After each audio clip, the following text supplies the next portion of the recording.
it's not about getting on a plane. It's about taking these principles to your daily life.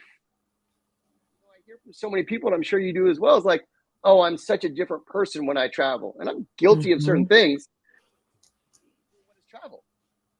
What does that actually mean? Because the true definition is is going places generally over a long distance. But as I like to say, like we all learned during the pandemic, it's not really about going far.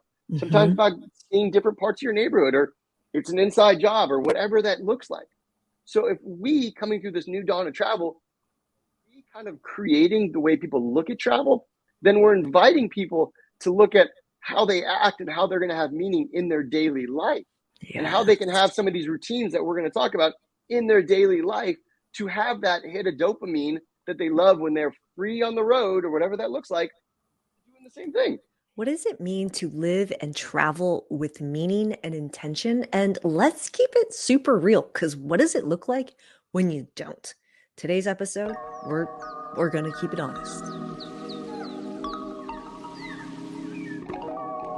Welcome to another episode of Everyday Badassery. I'm your host, Christine Lozada. This is a podcast meant to inspire you to be just 1% more badass today than you were yesterday. I'm really excited for today's guest, Mike with Travel with Meaning, and about today's topic, because we don't want life to just happen to us. We want to move through our life with intention and meaningfully, because you know what? We only got one shot at the life that we're living right now. We keep it honest in today's podcast episode. So let's dive straight in. This is Mike. What's up, everybody? My name is Mike Schibel. I am the founder of Travel with Meaning and the host of the Travel with Meaning podcast.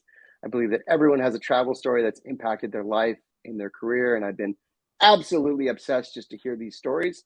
And it's my mission, my goal, my dream to encourage, inspire, and support the future of travel and hospitality. Hell yeah. And I feel like, so originally when we were going to have this conversation, I wanted to talk about how like we are currently living and traveling with tons of meaning, but I was like, nah, let's bring it to the other side, because I have my fair share of stories about how shit didn't look so pretty before I got intentional with my life and the way I spend my time in my everyday life and how I travel. And I kind of wanted to explore and get maybe get down and dirty first, because I'm curious, like when did you start traveling with meaning? Like where did Mm. that come from? And like let's unpack that first. I'm curious. Yeah, first off, I love this question because it's not like where did the brand come from? It's where did you actually switch as a traveler? And Mhm. I think once you kind of have that conscious suitcase, if you will, and that idea, then things change. Now, to your point, like it's not like you're always perfect. It's not always rainbows, unicorns, and sunshine. That's not true. Mhm. But for me, it really comes from a story where I spent well over a decade plus in the entertainment industry as an agent and manager. I had a parting away with a few of my clients that were my best friends, if you will, or so I thought. And I bought a one-way ticket. I started traveling. And prior to leaving, I launched a website called My Grateful Journey, Hmm. which is still up. It's got nothing recent on it. But over those course of those travels, I started interviewing people and asking everyone the same three questions.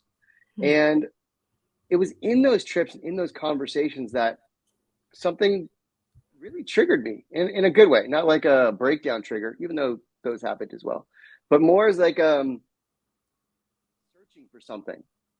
And like, I guess if you're an Aussie, you'd call it like a walkabout.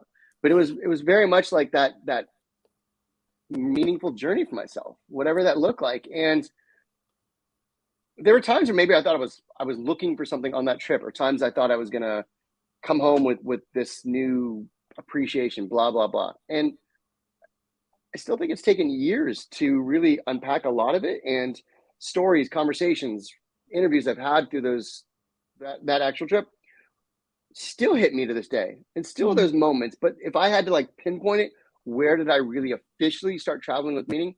It'd be on that trip. It'd be on that trip that like you just need to go to like a beach resort and like drink all day and party all night. By the way, no disrespect. It's not saying I don't like to chill or like have a good time, but like I'm also that dude who like early. I like to do shit. I like my ADD will kick in and like I need to just be out and about, whatever that looks like, you know? Wait, I'm dying to know. Actually, so I have a couple questions. Where did you take that one-way ticket to? I'm curious. I ended up in Melbourne, Australia, Hmm. and I knew no one and spent about almost 4 months in Australia, figuring it out, making friends, and that was literally like the opening point for everything that happened to me. Hmm. Like relationships, like friendships, business. I ended up at one point trying to figure out how to get down the east coast of Australia, and I called every car rental company I could find to see what deal they would do for me, right? Like, still being that agent, let me see what I can do. And I mean, I'm going to date myself here, but like, this is like early social media, right? People Hmm. really didn't know what it was. And so I convinced this one car rental company to give me a station wagon plus camping gear for $10 a day and social media. And they loved it. They paid me back. They hired me for more stuff. They moved out. They came to the States. They opened a depot here. They hired me to do stuff for them here. 12, almost 15 years later, I'm still working with them and in relationship with them. So No shit. That's badass. That's just putting anyway, yourself out there. I love that. answer your question, Australia. Australia. And what inspired you to do the grateful angle? Like what inspired that? Leading up to that point and chapter in my life, and I was an agent and manager, more manager actually at that point. There's a very popular restaurant started in San Francisco. They hadn't moved to LA yet, but San Francisco, called Cafe Gratitude. Oh, I love that cafe. Okay. So a lot of the people I was working with, this band especially, they all came through the Cafe Gratitude system. A lot of them were Mm. managers there. Spent a lot of time in San Francisco. I did a few workshops. Cafe Gratitude, the owners, the original founders, Matthew and Chiersey, have this sacred commerce workshop. And so I like to say almost my last chapter, my last semester of being a manager, I had been taking a bunch of these workshops. I'd been kind of leaning into that side of it. Mm. And I also like to say, like, if I hadn't been doing that, I don't know if being dropped by these clients, if I would have bounced back as fast. But I'd been kind Mm. of leaning into that what is gratitude scenario. And so I did that. I did like some landmark. I did like all these things, like doing the self help kind of thing and leaning into what is all this. And yeah, I was starting a new chapter in my life and just kind of being open to whatever showed up from this trip with zero expectations. And so I was just going to be on my grateful journey to see what showed up. I love that. Oh, that's powerful. I'm curious if you can recall, like, what's one story from those interviews that you did at that time that has stuck with you till today? Mm. Yeah, there's a lot of them. I'll tell you the one in here in a second, but it's amazing because I still love to either post some of these interviews or show them at my live events because a lot of these interviews are 15 years old, maybe 12 years old, and they look like they could be yesterday. So Mm. there's something really powerful, I think, in the evergreen effect of real travel stories. But there was one gentleman I met. His name was Dave. Everyone called him Dingo Dave, right? He is hands down the kookiest dude I've ever met in my life. Like another level. Tour guide, I think business owner on Fraser Island. Fraser Island is like the largest sand island in the world off the east coast of Australia. And he was just kooky, right? Super kooky. And so I was going around asking everyone these questions. What inspires you? What are you grateful for? What does travel mean to you? And I remember asking Dave this question.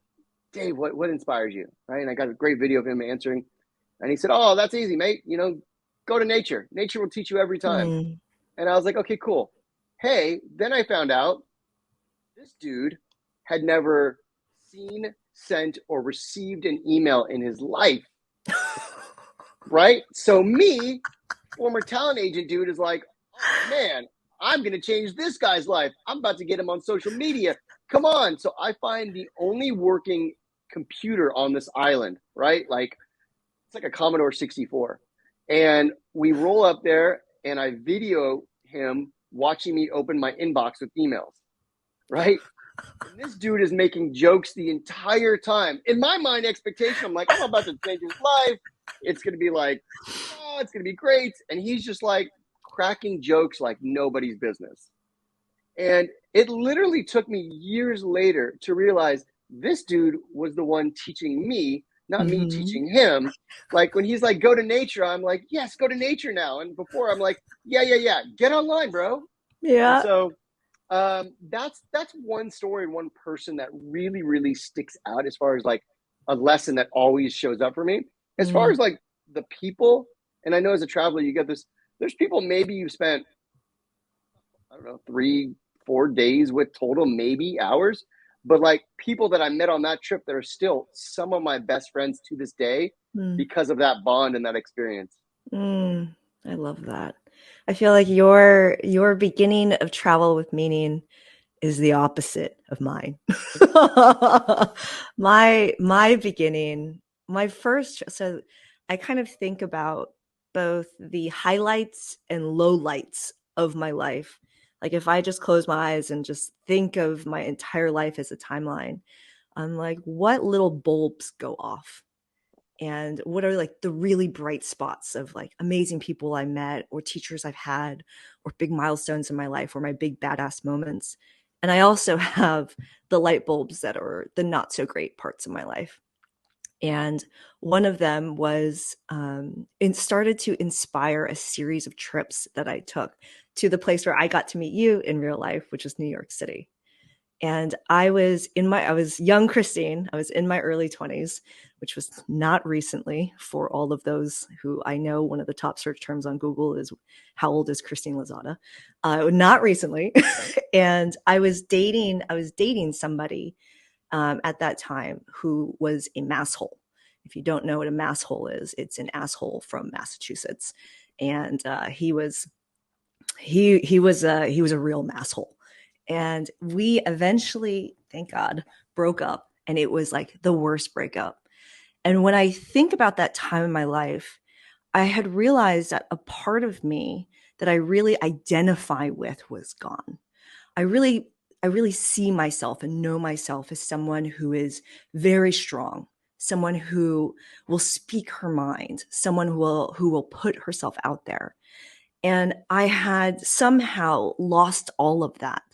And I don't know, I was just like really quiet and really subdued. And in that part of my life, like I wasn't me anymore.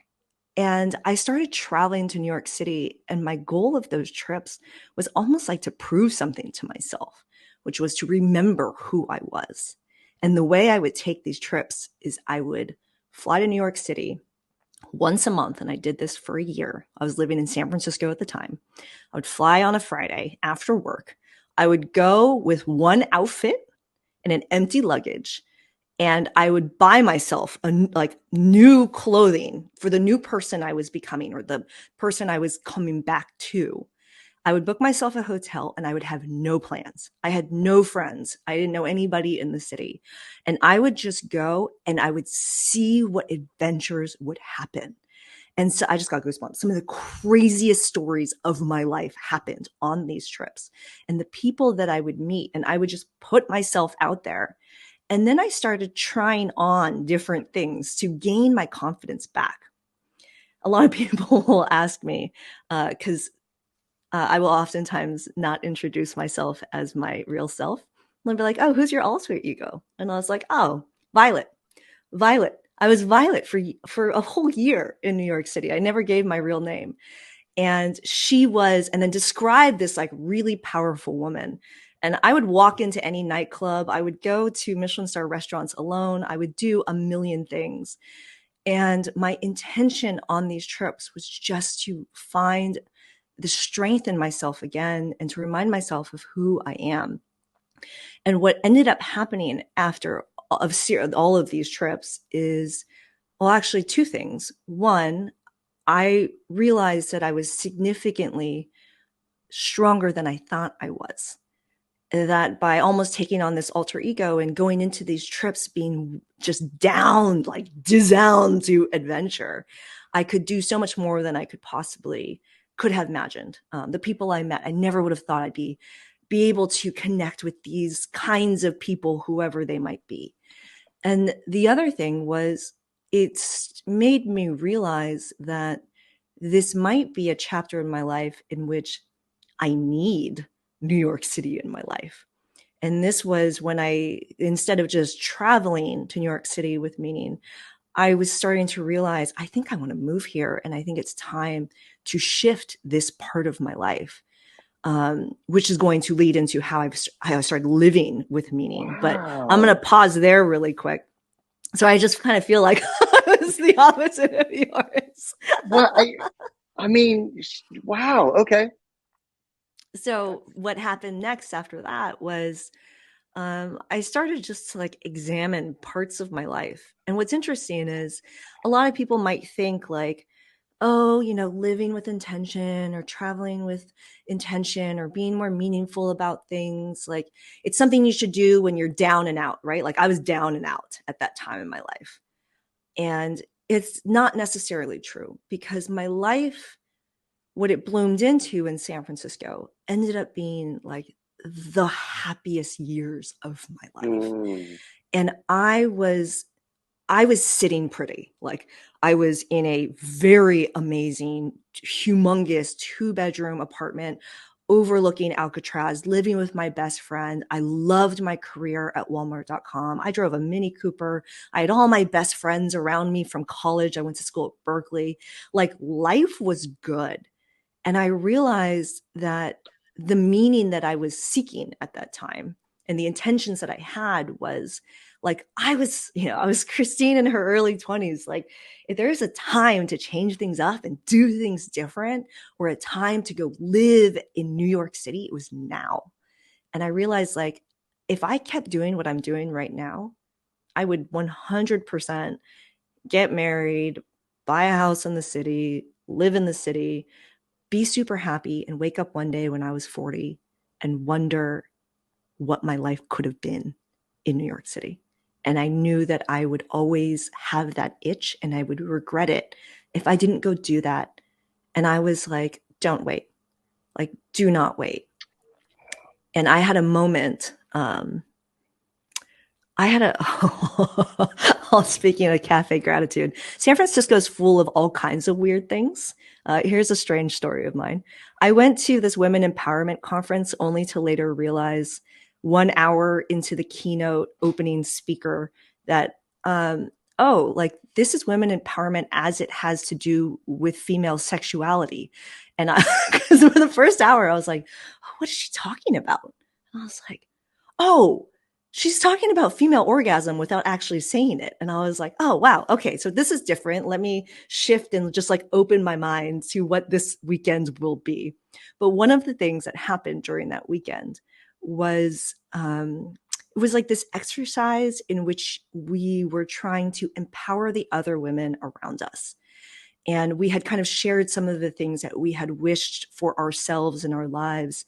And I remember later in the conference, a woman came up to me and she whispered in my ear and she just says, everything in my being hopes and wishes that you move to New York City as soon as you can. And I went to bed that night thinking, holy shit. And that next morning, I was like, no, I'm going to sleep on it. That next morning, I put in my 2-week notice on my job and I gave my 30-day notice on my apartment. And I took everything that I owned and started putting it out on the sidewalk to like just give everything away. And that was the beginning of going to New York City. And so what I basically, let's bring it back. Let me bring it back. I was like, okay, so I'm not pulling myself out of a dark time of my life, but things were really good. But what I was seeking at that time in my life was something different and something that New York City was calling me for. And if I didn't intentionally go there now, I may have missed that boat. And it ended up being the perfect time in my life to be there.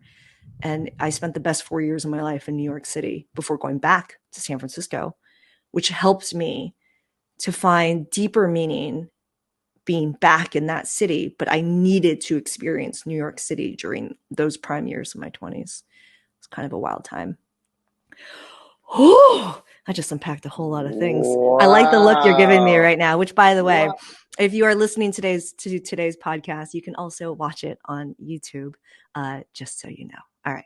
Wow. I feel like I want to flip the script on this, and like I feel like we need to put you in the interview table here. Wow. First off, what so the guy you were dating and you started going to New York from San Francisco, the Mm-hmm. breakup actually sent you there, like going just like I want to go explore New York and like just need to have this violet alter ego. Is that what that showed up That's for a you? good question. So he and I were dating in San Francisco, and he eventually moved to Washington, D.C.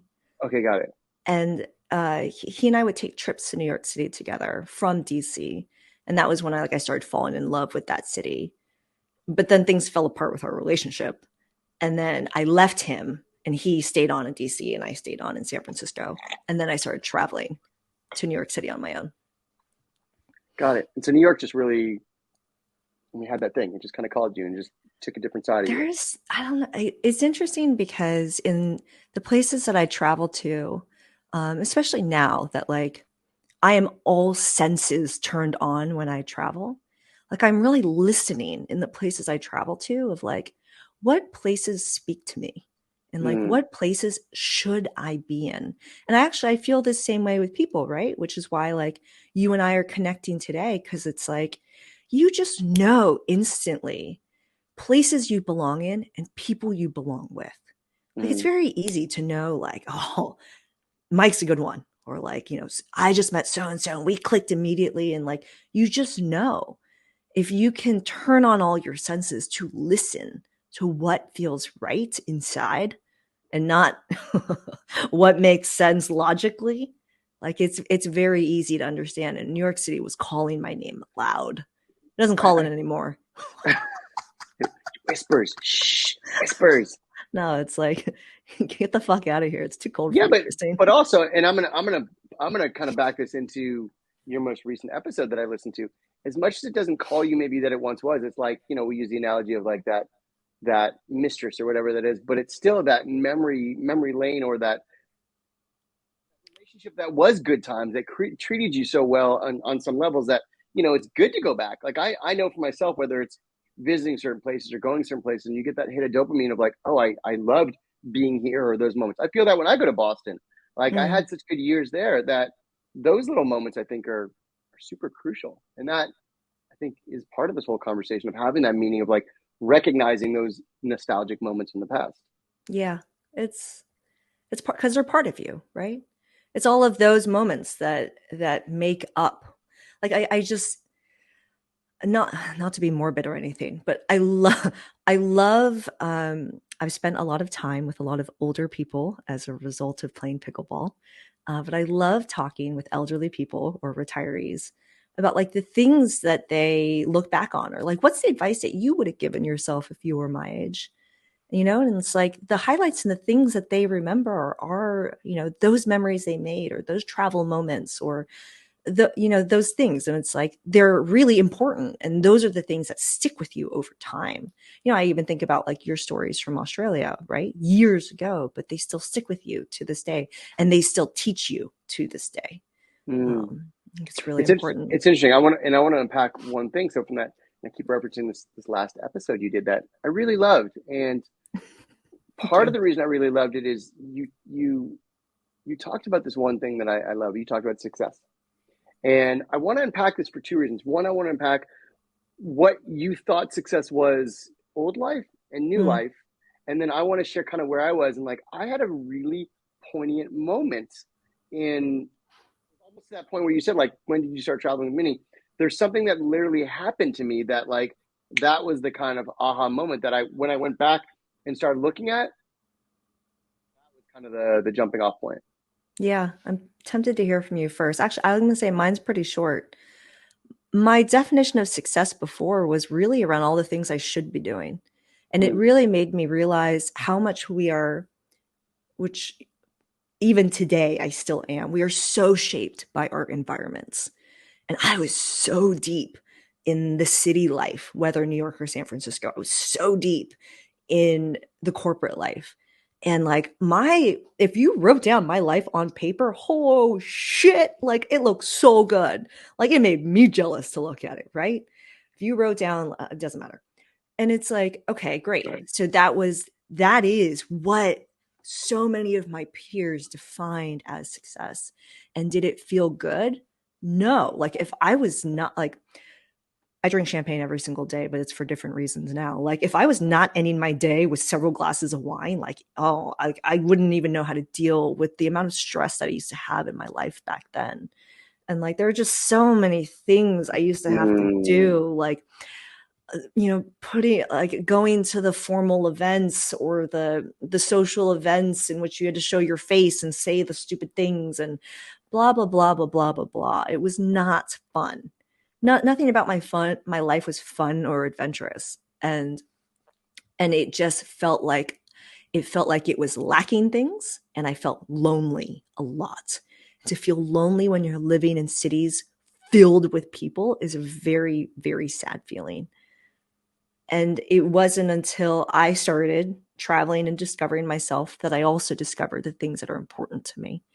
And then I started shifting my life toward those things, toward more adventure, toward more exploring, toward finding things that just made me happy. And that was what helped me to define my new version of success now. Right. Right, which I heard you say on the podcast was love and freedom is what you Yeah. look at now as success, which I completely love, appreciate, and understand wholeheartedly. It's interesting. So for myself, in covering entertainment person on some level, I used to really identify with what I thought success was. The big salary, the car, all these things. And I got to a point where I was in one of these self-help workshops with two of my clients, right?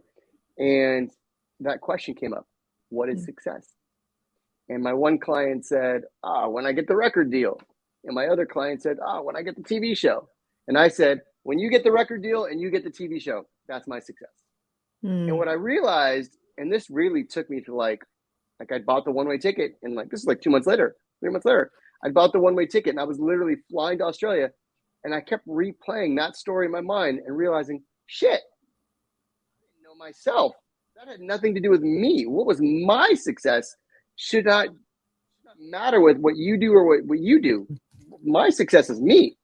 And so for me, what I've been able to define that as now is like success for me is any day I can get into a body of water. I love that. Any day I get into a body of water, it's success. Does the bathtub count? Yeah. Bring it on. I think that story is so important because your client will get that record deal, or those things are going to happen. And then what afterwards? And then what? And then what? And then what? And like, but the thing for me, I think in that moment, especially like I was in a place where like I was divorced. I was miserable. I was on all these levels, like I figure out who I was on every level, right? And realizing then that I was really kind of putting this whole thing on who I was based on these other people was a recipe for disaster. And I couldn't understand that. It still has taken me time to really unpack that. And there's definitely days, and I'm sure you can relate to this as an entrepreneur. There are days where you're like, I miss certain things that were easier, right? And like there's times I've been like, I missed, and I don't want to say the rat race because I want to get in that word because I know you talked about it a lot, and I love that. But I miss certain things about what I did before. But at the same side, that's who I am now, and I don't miss that enough to be like, I wish I would go back to that. What I look at is like still being okay and still being comfortable day to day with what success is. And I say that because I think there's such a mentality that you have to grind and you have to go and you have to do whatever it is. Go, go, go. No disrespect on those people who do that. I'm not going to be that dude. I'm going to be the dude who's going to stay in flow, trust what I'm doing, and know that everything shows up the way they show up. And so much so that like I have to, it's a daily reprieve. It's my meditation. It's all the things I get to that remind me that you're exactly where you need to be. You do not need to desperately start emailing because you freak the fuck out, right? Yes. It's more like you are doing the work. Allow that to come to you and allow you to show up, as opposed to feeling like you need to do something else. It's good to be in action. It's good to kind of like keep doing things, but at the same time, like, what is your intention and what is your, what is your reasoning behind what you're doing? And if it's coming from a place of lack, it's coming from a place of worry, and it's coming from a place of desperation, that's not success. Like, none Yes. of that is success. Oh, yes. Hold Yeah. on. I want to dive into this one because I could imagine if you're listening to today's podcast episode, it's kind of like, oh my God, like, okay, well, like, where do I start and what do I do with this? Because I think there's something, and I started to share this with Mike.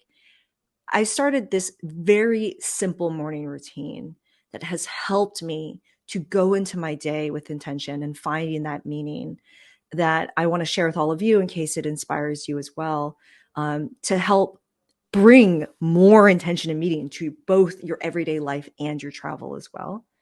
But I want to take it back for 1 second, because one thing that actually two things that you hit on, Mike. One was you were talking about like, this success, like how do you know what you're doing is right and blah, blah, blah. Because a lot of what I'm doing and a lot of what I create oftentimes doesn't have a feedback loop.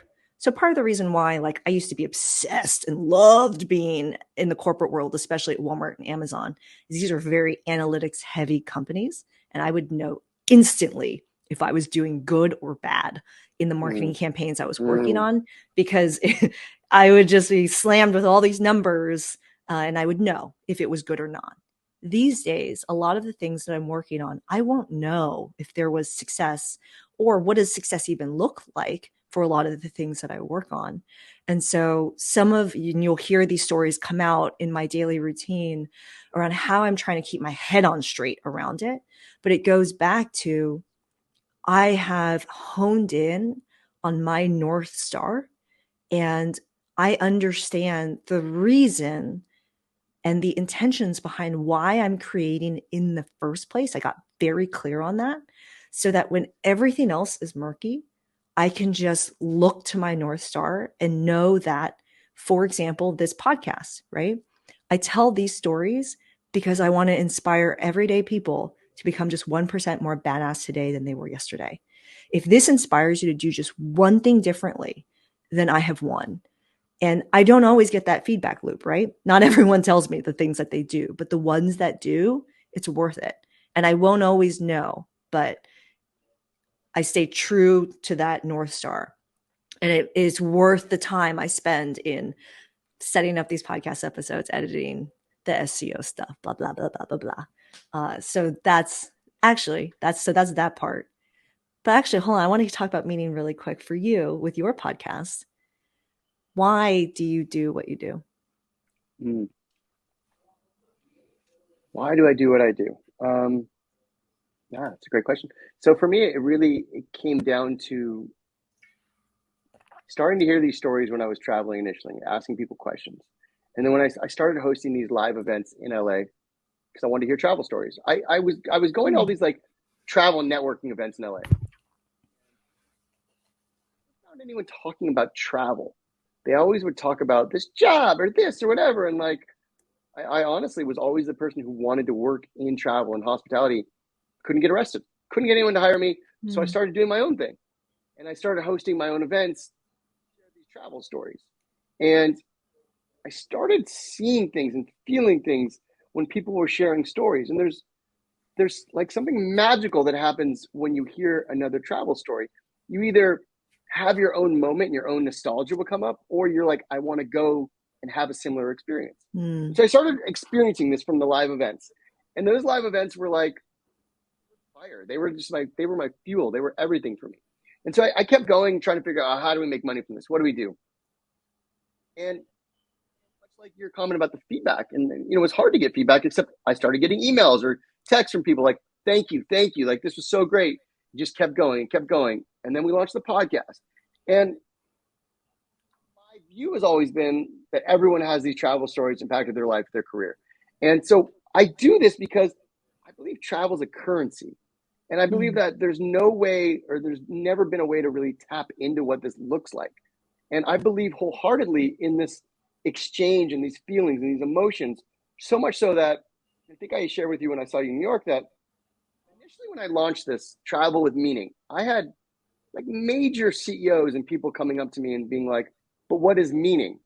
Like I found some like secret sauce. Like, it was crazy. And I'd say the same thing every time. Like, what do you want it to be? Really like confuse a lot of people. Like, what do you mean? And I'm like, see, here's the thing. It's personal. But what I've found from interviewing all these people is that there's actually a through line. There's actually specific specific things that people will share are part of their meaningful experiences. So much so that I've started teaching this course, and I have a whole thesis about how to travel with meaning. So why do I do this? Honestly, I don't know what else to do. And honestly, I've become so obsessed with it that, I mean, there are times I'm like, I'll take this other job or I'll do this. But like, the thing that lights me up, this is the thing I love more than anything, is like, I want to hear those stories. You know, honestly, quite frankly, is that I'm not the most talented person. I'm not athletic. I can't cook. I can't sing. My dancing's awkward. And I'll interview these people who are extraordinary professionals and incredible people. On paper, we have nothing in common. But when we talk about travel, we connect. And so it kind of got me to this place of realizing that I was the kid growing up who was short and didn't fit in my mind, that I wanted to be cool. And this was my way of like realizing that I'm on your level. And it just turned into that thing of like, I love it, but I want to use it for good. And so why do I do this? I believe in it. I believe that travel stories and the feelings and the experiences have the ability to connect people and inspire people. That's powerful. And that's one that's not going to knock you off your rocker when things get tough. That's a good true north. I love that. If for people who want to double click on this, tell us about your course. Yeah. So the course, How to Travel with Meaning, again, goes back over all, well, I'd say not all. It's, I think, the first 65 episodes or so, which is exciting because we have so many more episodes to go through. But the first 65 episodes, going through those and creating the principles of how to travel with meaning, with a great little workbook based on principles that I've heard from guests. And so what it does is it goes back and it identifies these principles, and then we'll pose these questions of, what are your meaningful moments based on these principles? And here's the thing. It's not rocket science. I'm not going to tell you that I, cured cancer, or I invented something awesome, or I made some really good cookie. I didn't. But what I found was this really interesting through line that says, here's what people will keep saying. Now, how do we identify this, and how do we bring it up from our own experiences? And how can I look at that and say, wow, you know what?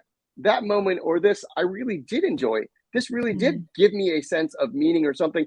So why wouldn't I do that again? Why wouldn't I look for that? And so when we're looking for future opportunities, we already have the groundwork and we already have the blueprint for what meaning is in our life. It doesn't mean that we're going to completely follow that roadmap every single time, but there for us to keep coming back to. And I'm absolutely that person that, like, on the highway and be like, look, squirrel. And I'm like, oh shit, let me get back. And like, I just am, but this thing. And like, I say this all the time, as much as the course, and I've had incredible feedback.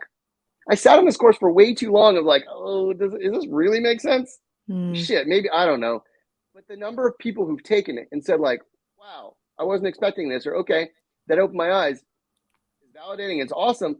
But also it does this thing for me where I think half the time I create this stuff for myself. So when I do fall off or, do have my breakdown, it's okay. And to anyone listening or watching or whatever, like, it's the when. It's okay. Like, nobody is perfect. You are not going to have every day of rainbows and sunshine and unicorn shit. It's literally going to be like, it's the when. And this is something I truly learned traveling, is like, life is about what happens to you and how fast you get over it. Because the truth is, like, whether it is a relationship, it's a job, it's money, it's this, it's that, whatever. It's going to happen, but how much time are we going to waste overthinking what was, what's going Mm-hmm. to be, to miss this? And this is where I miss a lot of time in my life overthinking way too much shit.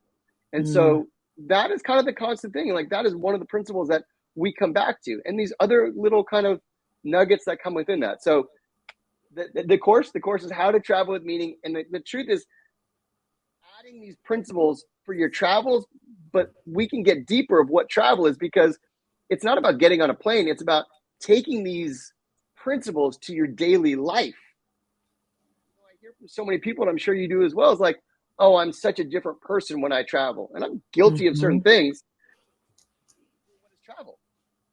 What does that actually mean? Because the true definition is is going places generally over a long distance. But as I like to say, like we all learned during the pandemic, it's not really about going far. Sometimes Mm-hmm. about seeing different parts of your neighborhood, or it's an inside job, or whatever that looks like. So if we coming through this new dawn of travel, we kind of creating the way people look at travel, then we're inviting people to look at how they act and how they're going to have meaning in their daily life, and how Yeah. they can have some of these routines that we're going to talk about in their daily life to have that hit of dopamine that they love when they're free on the road or whatever that looks like, doing the same thing. Why can't you? Yes. Oh, that is so powerful. Okay, I'm excited for this next little section we're going to talk about, because bringing that mindset that I have when I travel, once I brought that into my everyday life, things really changed for me. And I'll give you an example with my daily morning routine that I just started at the beginning of the year. And it's a Tell me very what the routine is. Yeah, tell me what the routine is. it's a very simple one. It Okay. happens while I'm lying in bed, not really wanting to get out of bed, and it's a quick 3, 2, 1. It's three things I'm really thankful for in that moment. And it can be like simple things or very meaningful things. It could be, I'm so thankful that I actually don't have to do anything this morning. If I want to go sleep for another hour, I can if I want to. Or it could be like, I'm so thankful I had an amazing drone flight yesterday and got to see blah, blah, blah. Or it could be like a really meaningful moment. Um, but it's getting into that state of gratitude. Because when you are in a state of gratitude, it is very difficult to feel unhappy or mad or any bad feeling. When you're feeling very grateful for something, you're in a good place. And so it's a quick 3 things I'm thankful for. It's 2 things literally like I got to do that day. And part of the reason I really like this is I will squirrel very hard on like, oh my God, I gotta do this. Holy shit, I forgot to do that. Like, oh, I need to do this today. But it's like, what are the 2 things before today is over I have got to do? And sometimes it is for my business, and other times it is just personal things, but it's 2 things I have to do. And then it's one word or phrase for the day that will carry me through. And that word is and I've added on to this, which is on the days where like it really did do something for me, I'll spend literally 30 seconds just jotting down what that word ended up being and what I got and what I learned from having a day that started with intention from a single word. And Mm. so actually when I saw you in New York City, we were at a travel conference, and at these travel conferences, you're literally speed dating with tourism boards, PR firms, marketing people, to get your business for the rest of the year. And it was my first time at this event, and most people who go to this event have been there for like many, many, many years. And so I kind of felt like the newbie in the room. And my word for that speed dating day was just wonder, wonder. And that's actually a word that I use very often when I'm traveling. I wonder what's down that alleyway when I'm walking through Venice. Go explore it. I wonder what people in the Bahamas eat for breakfast, and now I'm eating fish stew for breakfast, right? Like I wonder about things. And I took that word into the day because like I wonder where these conversations will go. Mm. And what that changed for me specifically was corporate Christine will go into a conversation with a point of view, and we are talking about this agenda. But Christine, who's wondering, we'll go in like kind of open to like, what might we talk about? And like, yeah, I might have some things in mind around what it could be, but like tell me like what's going on, like what could we talk about, and like where might there be a synergy that I didn't think about that might be really cool. And having that word create a very different day of meetings than it otherwise could have been. And so this is my quick 3-2-1 exercise. 3 things I'm thankful for, 2 things I'm going to do that day, and that one word or phrase that will carry me into the day. And so that's how I've been injecting meaning into my everyday and kind of drawing some inspiration from how I travel and bringing that mindset into my day to day. What is Mm. your routine look like if you have one? Oh yeah, I do, but I'm going to unpack yours for a second because I like it. Um, but this is something you take with you. I mean, this is something you do no matter where you are in the world, correct? Mm-hmm, mm-hmm. Cool. That's lovely. And by the way, I just want to kind of just key in like, seem like you were a newbie. That was only my second time at this thing too. But like you were flowing, you were great, you were just all personal. And like I love the way you said that, like, corporate Christina be like, let's go this way. And I'm very guilty of that, like having my agendas, I would like to say, like, no, I don't care. We got to get to this. Mm-hmm. And like you were just saying, like I've learned to like eating like that. What do you need? Like the moment I think you start to open yourself up and you find out where the other person's coming from, everything's possible. Yeah. Everything starts to create different kind of context and conversation. And you and I are also very different from the majority of other people who are in the room, which I love. And Mm-hmm. so, you always want to stand out a little bit or have people remember you. So that works. And if you're not trying too hard to push your agenda or what you need or what you want, and you're really, and just like, believe you are, like, I really am here because like I want to make them shine, figure out how we all work together.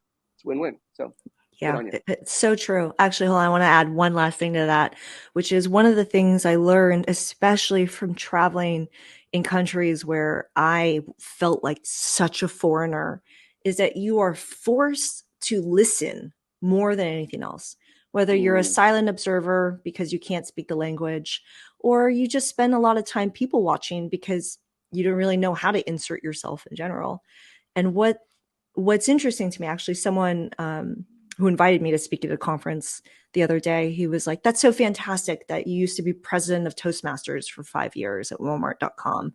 He's like, it's always great to be a speaker, and Toastmasters really teaches you that. And it was interesting because my response to that was actually the number one thing Toastmasters taught me is it's not about speaking, it's about listening. And the better you can listen in life, the better you are in how to react to it. And I took that into so many of the places I've traveled to and in that day, but not in this podcast episode because I have been dominating this conversation. no, So, you have not. No, you have not. But okay, whatever. Get out of your head there. I mean, whatever on that conversation. oh, Um, what was the next part you're going to say? I want to hear about your I was, morning routine. yeah. So I've dabbled with different morning routines over the years. It's the standpoint where, like you, I'm very high energy. Like I drink a bunch of coffee. I go, and there'll be times where like I won't look at the phone for a little while. There are times I'm like, let me look. So now I get to the point of like I have certain things that I will do that are in the box of morning routine. It varies when I'm home versus traveling because sometimes I got to take the dog out or do this. So like there's little things that happen, but I look at morning routine, which is like, what are the things that I see for myself that set me up, right? And for myself, it's some form of meditation, and I'm not going to be that person to be like, oh, you need to do 10, 15, 20, 30 minutes. Like, no, sometimes I'll do 5 minutes. Sometimes I'll do 10 minutes. Sometimes I'll do 15. Sometimes I'll do a minute and a half and be like, cool, that felt great. And like, it's, again, what you need. And then almost a year, I've been like diving deeper into like the tapping, right? And just kind of like doing that more to kind of reset and finding some way to have movement. Hmm. Now, that could be, I was doing Tai Chi for a long time, which as I say out loud, I'm like, we need to get back to it because like, I'm also not that person who's gonna be like, I do this every day. No, I wish, but some form of movement. And I actually think the pandemic taught me that like I don't need to go to an hour and a half yoga class. I could do 15 minutes and feel Mm-hmm. freaking great. And by the way, people, there are hundreds, if not thousands of yoga classes on YouTube that are 10 to 20 minutes long that are great. So true. So easy. And like, I mean, I have ADD. I can't do a 90-minute yoga class. It just freaks me out. Like it does. So my morning routine really does consist of some sort of sitting still, meditating, journaling, whatever that could be, to like get some thoughts out, like affirmations as a reminder. I have my morning mantras and affirmations that I sit with daily, and some sort of movement. For a while, I was doing a lot of walks. Still do walks. It doesn't have to be morning, but like walks, either stretching yoga or Tai Chi or something that's movement. I get up sometimes and go surfing. I swim laps at the local community college. Something that has that in it. I don't care. I don't care if I put some music on and start dancing. Whatever that is, to like kind of move a little bit. And yeah, that's probably my morning routine, to the point where like when I am traveling, I definitely make sure I have a meditation. Make sure I have some sort of movement. And again, it doesn't always look perfect. It's not going to be that perfect yoga class or workout or blah, blah, blah. But moments of it. And I think the most important thing that's like kind of the cornerstone is sitting still. I don't care if it's a minute or 10 minutes or whatever the hell. Whatever it is, it's just to kind of set myself up for how I envision. And if there's some things I can pull in as a manifestation of the day to go or whatever it is, and try not to have that monkey mind too active. Yeah. That's kind of the key. One of the mindset shifts that I've had in the last year is, speaking of sitting still, if you can give your time, your effort, your energy to so many of the people you do, whether it's your customers, your clients, your employees, whoever it is, your family, your friends, you have to give that time to yourself first before anyone else, so that you can go and serve and do all the things that you need to do. Super important. I love that. Can you give us a preview of just like one, I don't know, like what's like one like key takeaway from your course that can help someone go into their day living and traveling with meaning? Is that possible? The thing I mentioned before about we, and I say we as all of us, waste so much time and energy about what's happened, what's going to happen. We miss this. And so I think one of the big takeaways is talking about being present. And one thing I'll say about these principles that we've identified, as I introduce them in the course, it's a wheel. And part of the reason it's a wheel is like, not one is more important than the other. And in fact, they all really do intersect. There's things that happen from each one. But a lot of the questions we talk about in this workbook is like, can you share a moment when you were present? Can you share a moment where something happened to you when you weren't? How do you have this moment for yourself? Is there something you do? Have you tried this? And finding little techniques, or much like a morning routine, that allows you to ease into something. Because we are all so busy, whatever busy looks like. I think as life has evolved, it's sped up so much that like, it sucks. And I say that with like respect, because, we both grew up in a time when maybe there wasn't social media, and, we thought things were so cool, whatever they were. Nope, they were just easier, right? They were.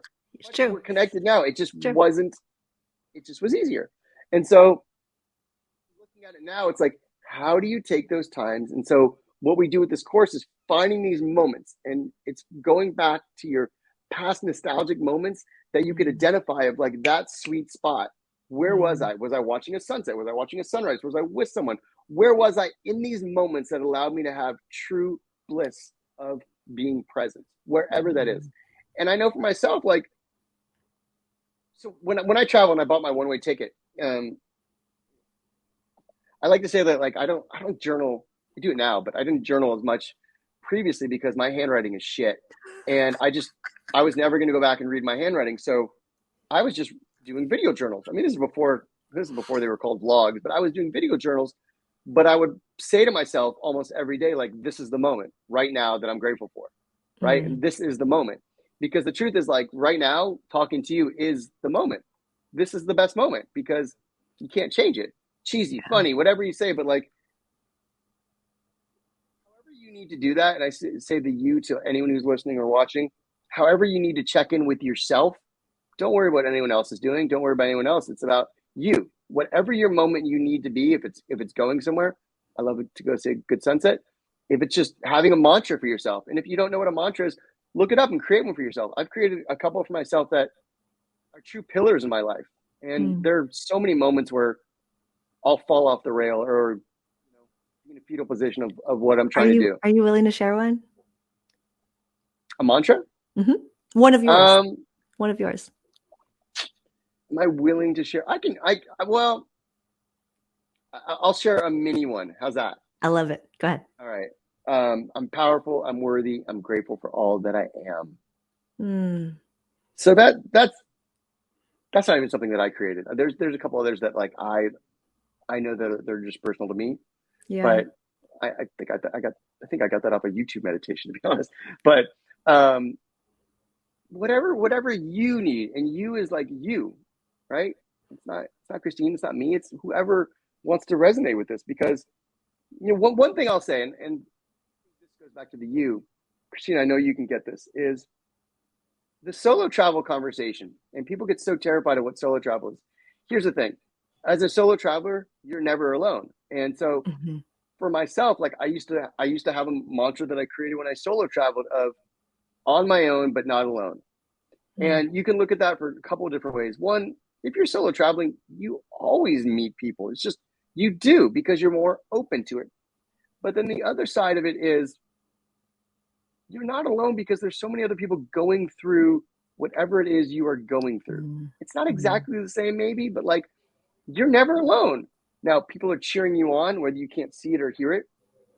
People are having similar experiences. So whether it's reaching out to people through phone numbers to talk to or ways you want to reach out to people, send me a DM, whatever. Try really hard to get back to people. Not alone.